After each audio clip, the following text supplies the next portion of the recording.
Hello, hello, hello. How are you? My name is Agatha. I'm your favorite Portuguese writer. And yeah, I'm doing a little bit of coloring, my own drawings. You know, so far. This is what I got so far, which isn't a lot. I'm going to continue with the green, with the Pigma Micron 01, which is 0.25 millimeters. I don't know if you can see it. Can you see it? Something like this. From Sakura, which is my favorite. And yeah, I'm trying to persuade you infinitive, whatever, of trying to persuade you to buy Renata a Feia or Renata the Ugly, a Portuguese book that I've written. Me, Agatha Ramos Simões. Buy it. Like, if you want to learn Portuguese, this is the book to buy. It's a funny book. It's about a Portuguese woman who's the ugliest woman alive. And it's funny. It's funny. And this is something that I've done. Should I do this like bigger, larger? I've done this in the 6th of August, like a few days before I turned 52 years old. I like it. I don't know. I think it's... But maybe it should be bigger or something like that. So I'm gonna keep on drawing. You maybe won't be able to see it because I'm here, hidden. But I will speak. I will speak, okay? So what more can I tell you about Renata the Ugly or Renata the Feia? If you have like a friend who's learning Portuguese, even if it's Portuguese from Brazil, it doesn't matter because this is Portuguese from Europe, European Portuguese, you can still give them this little book. It has like 167 pages. And it's still Portuguese. It's a different type of Portuguese, but you know, I written this, I don't know if it's 2011 or 2012, but it was published as an ebook in 2012, and now you can find it as a paperback. And I saw it in Amazon, Walmart, you know, and it's not that expensive. I think it's like $19 or something like that. And if you want to support your dear friend who's learning Portuguese, give him or her this book. Let's say you're an expat. You're an expat and you are here in Portugal. Okay? It doesn't matter where you come from. Could be an American, could be from any other place of the world, and you communicate yourself here in Portugal in English. And you want to learn Portuguese. Okay, this is the book. It's a funny book. Okay, it's a funny book. Because it's a funny book, you'll have fun. So let's talk about maybe I won't just talk about my book. By the way, if you want to buy this little thingy, like this artwork, just, I don't know, give me an offer. I don't know how much to charge. If you're in Portugal, I cannot send this to America because I don't. Outside of Europe, I cannot send it because of the taxes and all of that crap, and I don't know how to do that, okay? So, within Europe, except UK. So anyway, I'm going to tell you a little story of what happens, like a part, like in the book, Renata. So, the Feias, the uglies, it's a category within itself. Meaning these are very ugly women, and it's not necessarily because they look ugly. It's because even Renata, she doesn't look ugly in a photograph. She looks ordinary. She doesn't look beautiful. She doesn't look ugly. She looks ordinary, like the type of woman to whom you would not look like twice in her because she's just so ordinary. But if you are in her presence, you will vomit. Okay. And the more time you are in her presence, the less you'll vomit. So it's that type of ugly. It's not that every ugly will, not every ugly woman, which is its own category, will have the same type of, reaction. And what about plastic surgery? Well, the narrator tells us that it's not possible to use plastic surgery, you know, to fix things with, you know, the ugly women, because it doesn't work. It just simply doesn't work. Like the instruments are broken. The plastic surgeon just suddenly has like his or hers fingers broken. If they persist on going on with the surgery, then like a bunch of bad stuff starts happening to them. Like, and I don't think the surgery actually helps. But so let's say a surgeon does this, well, then his business suddenly, he doesn't have work anymore. Let's say it's a guy, his wife leaves him, his children stop speaking to him, he's very poor. It's stuff like that, like just bad stuff happens. So plastic surgery also doesn't help. Okay, so if you're born ugly within that particular category, you will stay ugly. You will be, I mean, you will suffer more than ordinary women because of that. Okay, so this is a dystopian sort of book. Okay.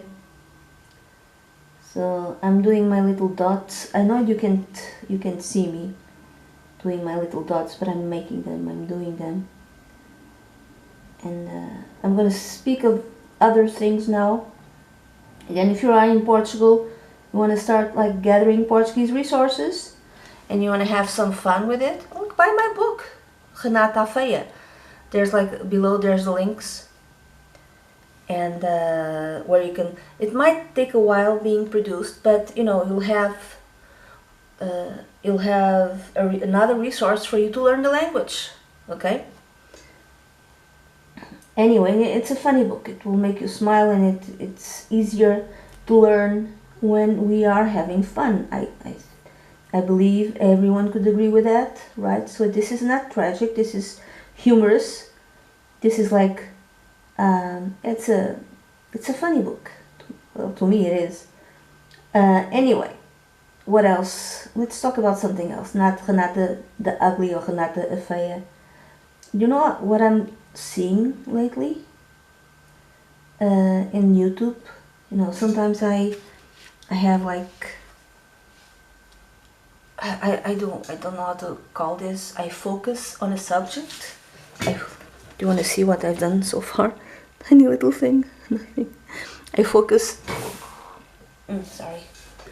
See, I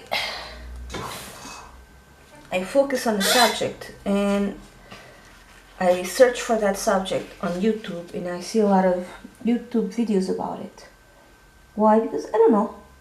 It's a subject that interests me, and lately, and you change your whole algorithm. Have you noticed that?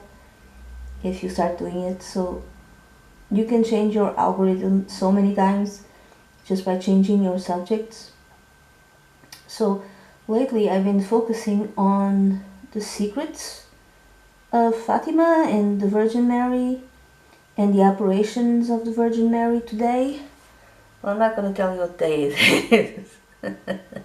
I want to film a bunch sorry, I want to film a bunch of videos and then I will release them. So if you see this today, whatever today is for you, I might have done this like a month ago or something like that. Anyway, so the apparitions of the Virgin Mary, and the third secret, as far as I know, was not totally revealed because the popes keep getting scared about it. And there's like an apparition in Akita in Japan, and apparently when there's such things, there are envoys from the Vatican in order to prove or disprove the validity of the apparition of the Virgin Mary. Okay, because, I don't know, they do their own investigation. I don't know. So apparently the guy was sent, and everything seemed to be, yeah, yes, this is probably an apparition from the Virgin, so it's going to be, I don't know, validated by the Vatican until it gets to the part apparently where the nun, and I don't know her name, is supposed to give the message that was given to her by the Virgin. And the moment she starts doing that, the envoy of the Vatican just leaves and everything stops. Why? Because apparently what she is given to the envoy is exactly the third secret of Fátima, which is really interesting. It's like, and he's like gone. He left, and and there's like a few people who knew about the third secret, and I think they're gone now. They're dead. But from what I could see in several of videos, what is the third secret of Fátima? I think it has to do with, maybe, I'm not quite sure, I don't know. They're trying to, there's like this guy, I think he was a priest, his name was Malachi, something like that, and he was Irish, and he died, like, I don't know exactly when, but he knew the secret, but he could not say it.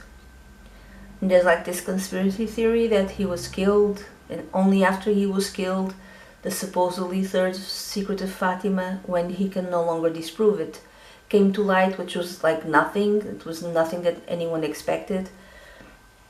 So if he was alive, he would disprove it. He would be like, nah, sorry, that was not the third secret of Fátima. So what is the third secret? I think it has something to do with fire from the sky. Now this could be supposedly, I don't know. I mean, I say this, all of this allegedly, according to some of the videos that I've seen so far.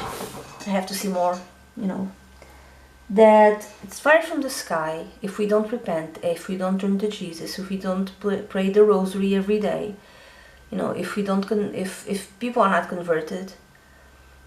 So basically, it kind of seems like the God from the Old Testament, like, you better do as I say, because if you don't do as I say, I will kill you all. Okay?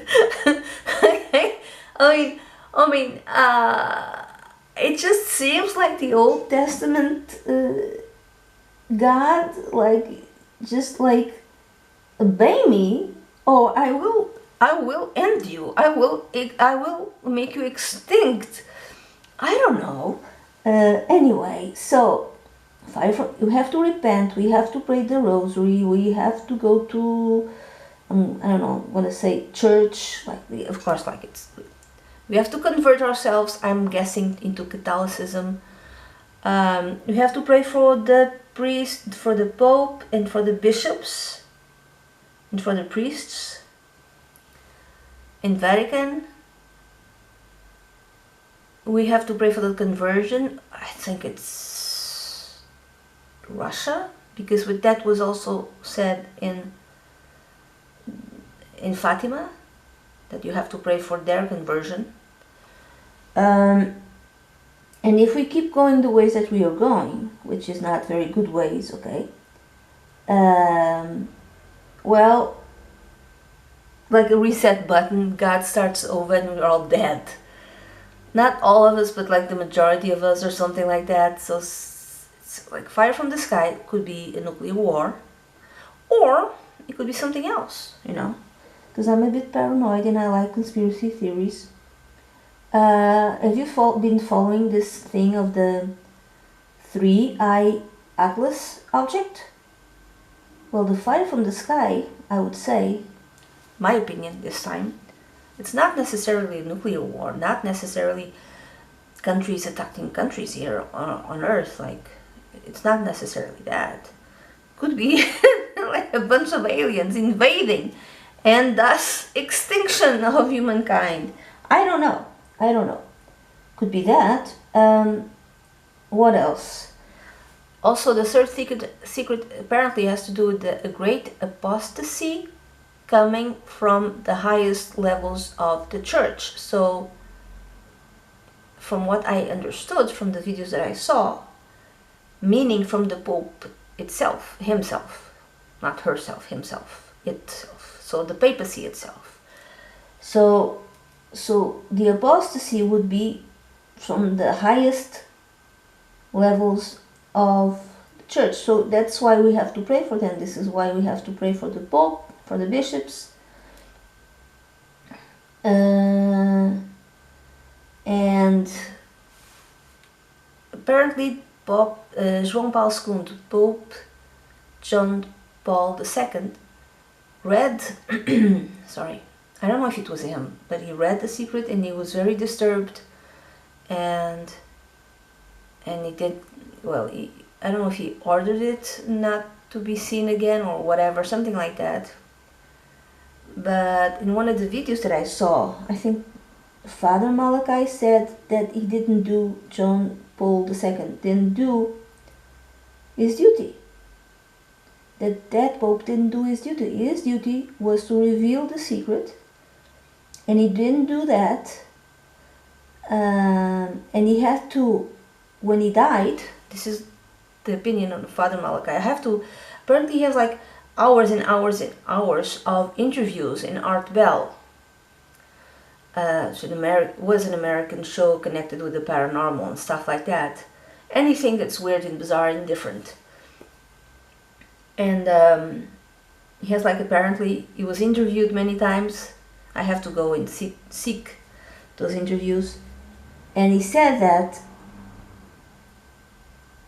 Pope had to go and face the Virgin and her son and tell them, like, why didn't you do that? Why didn't you reveal the secret? So he didn't do what he's supposed to do. I think of this all very fascinating. These types of things fascinate me, you know.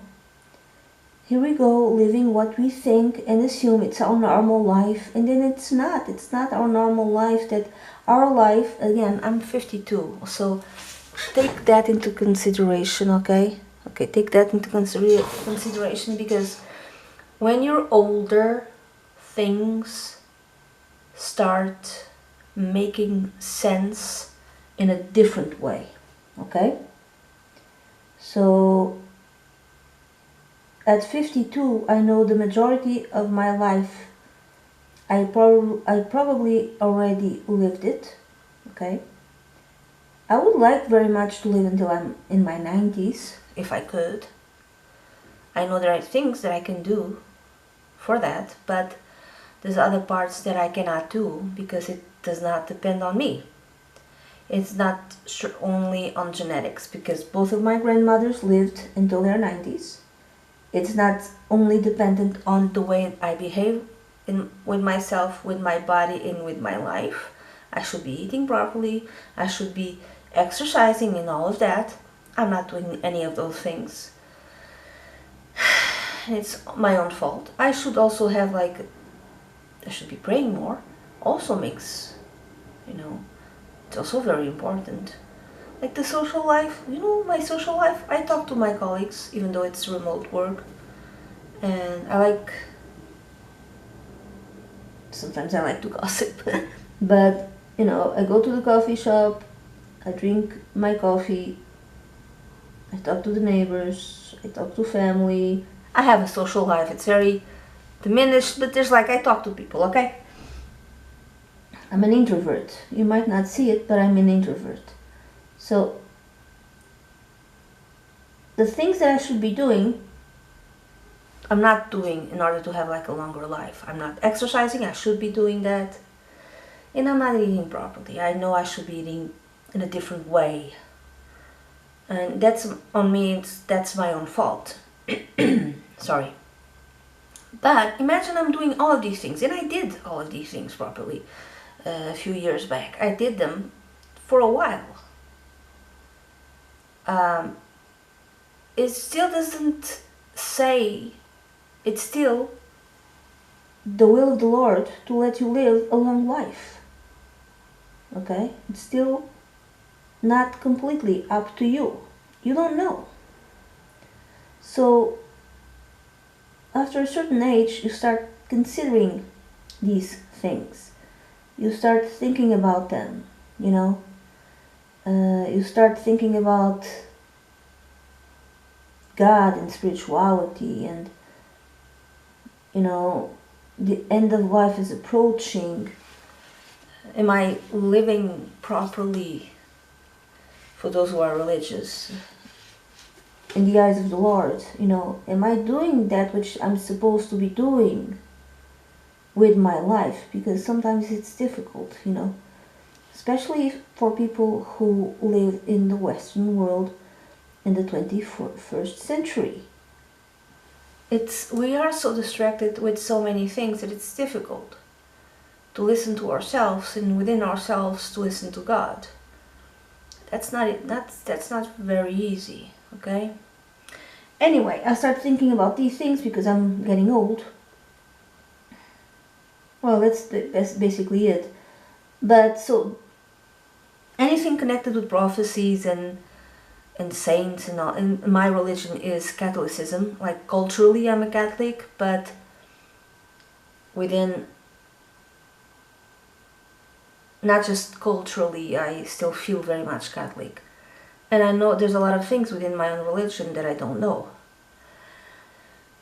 that I should know, but I don't know. I wasn't actually taught. I don't go to church all that often, and I should. It's another thing that I know now, that I should go to church. We don't have sacred in our lives. In the Western world, we are making sacred go away. Okay? We are making sacredness not exist in our ordinary lives. And if we put sacredness in it, it is mocked. It is laughed at. So we are mocking our own divinity, my opinion. This is not good, because we also will be dead one day, and we will also go, again for those who believe, into, we're gonna face someone, and they're gonna ask us, and God's gonna ask us about it. So like just like John Paul II, that he didn't do what he's supposed to do, it's gonna be the same with us, with ordinary us. Like, you're gonna be asked, did you do what I told you to do? Or did you mock it? Or were you too afraid to do it? Look. Oh my God, I'm gonna take so much time. So what else? What other color that I can use? Oh, I'm gonna use this purplish, purple, burgundy, I don't know. So, do you understand? And when you're 20, in our world, and I'm in Portugal, by the way. Sorry. I'm in Portugal in 2025. So, 21st century. Maybe some of you who are listening, if YouTube decides to push this, because YouTube is really just decided a while back that my channel isn't worth anything. But if you happen to see this, and you might be like an American or Canadian or whomever, you might think, oh, Portugal, very, very religious. Well, I live in Lisbon, within the like 30 minutes by car or by transportation, public transportation, distant from Lisbon, so it's not very far away. So my reality is the reality of the capital. Okay, so there's maybe other realities in other tiny little villages like up to the north or more to the interior. So my reality is a bit different. Okay, but when you're 20, an ordinary person. There's no sacredness in your life in terms of spirituality. You don't practice it. You don't put anything sacred. And I know people who listen to this, they're gonna put in the comments, oh, everything can be sacred and blah blah blah. Even what you're doing, drawing and just coloring could be a sacred moment. I don't know. I don't know. Taking a time to pray. You know, we don't do that. We're not doing that when you're 20. Not doing that when you're 30. Maybe around 40-ish, middle of 40. We start considering other things. But how do I convey what I want to say? It's like there's like a big part missing, and a lot of people only understand that that part has always been missing. I'm sorry. Especially for people who are non-practicing Catholics. When you're much older. Okay, I don't know. I have so many resources right now that go back to Catholicism. I have like Bibles. I had the Bible that a grandmother, one of my grandmothers gave me when I was 14. She was Testemunha de Jehovah, Jehovah's Witness, and she tried to take me to that for the longest time, and I never wanted. Okay, I don't know why, but I never wanted. She gave me the Bible when I was 14. I still have it. And what else? What else can I tell you guys?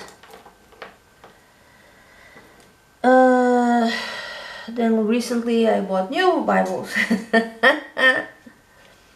two new Bibles. Now I feel like I want to buy more Bibles. I have this book that I've bought that I have not started reading it yet. Where is it? I tucked it away because my cat was just eyeing it in a way that I didn't like. You know how cats are. I bought this one. It's Confissões Santo Agostinho. Confessions Saint Augustine. Imprensa Nacional. It's well, it's kind of famous here in Portugal. See? And it has the Portuguese and the Latin at the same time. So, ignorando eu estas coisas, zombava daqueles teus santos servos e profetas. Ai que ego nasciens in rideban illo sancto seros et profectas tuos. So there's like the Portuguese and the Latin. This has like, how many pages does this have? Oh my god. I think it's around 750. So this is one of the resources to understand more about my religion. Okay? I have to read it. I will read it eventually. But I have it. It's with me. You know, and I know I have to buy more. It's interesting. This is usually what I do when something interests me for a long time. When something interests me for a long time, first there will be a stage of gathering resources. I'll be gathering the resources, you know, and I might do something with those resources. Might stack them. I'll stack the resources and to a time where sorry, and I kind of wait until the time where I'm fully where this will to develop this new thing, this new interest is fully